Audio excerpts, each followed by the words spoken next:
Probably one of the more random videos I've ever done in the history of me making content, but the Toy Hall of Fame announced their 2025 finalist class. Now, this is the 12 selected here. Generally, they do like 3 or 4 every single year, but in honor of this, I'm going to make my own ballot here. If I was in the voting council of the Toy Hall of Fame class, here's like the 4 that I would put on my ballot. But before my top 4, I'm going to go into the order of which ones I would kick to the curb first. First off the ballot, snow. Get it out of here. I don't even consider this honestly a toy. I thought it was more of like a decorative thing that you put like in a classroom or something. Next up, Spirograph. Honestly, gonna be honest here. Never even heard of this game. I can't draw. This seems too smart to even be like a toy. So that comes off the list too. Now, next up is Slime. I'm going to wrote that off the list too. Honestly, there's just so many other better options for the Toy Hall of Fame. I don't even consider Slime to be like a Hall of Fame caliber toy. Trivial Pursuit also doesn't make my Hall of Fame ballot because, you know, there's also other games even mentioned on here too. Trivial Pursuit is going to be one of those games where it's going to take a long time to even be considered in the Hall of Fame. Controversial, I know, but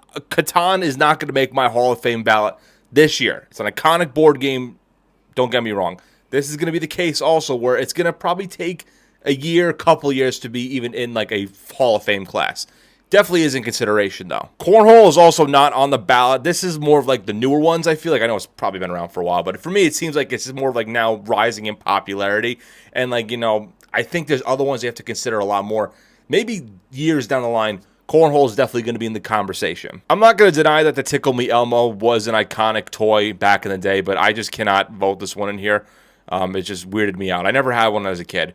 It was just honestly a very weird toy. I'm just going to go ahead and say it. This was hard, but I eventually had to take off Battleship to fit the other 4 in my ballot. Battleship, I think, definitely next year would make a case for a Hall of Fame membership here. It is an iconic game, been around for a very long time. It's just hard for me to replace this with the other 4 that I'm going to mention in my ballot. The first one that makes it in, that just makes the cut, is the scooter.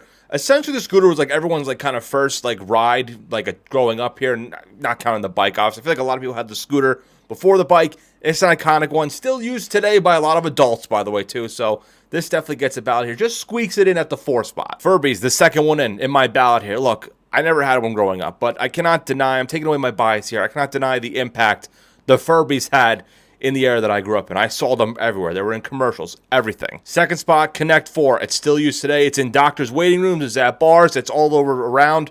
It's still an iconic game today. And lastly, the number 1 for me, the lightsaber. Look, you don't even have to be a Star Wars fan, honestly, to consider a lightsaber one of the best toys of all time. Everybody had one growing up. Even, again, if you never watched Star Wars. Everybody wanted the real thing.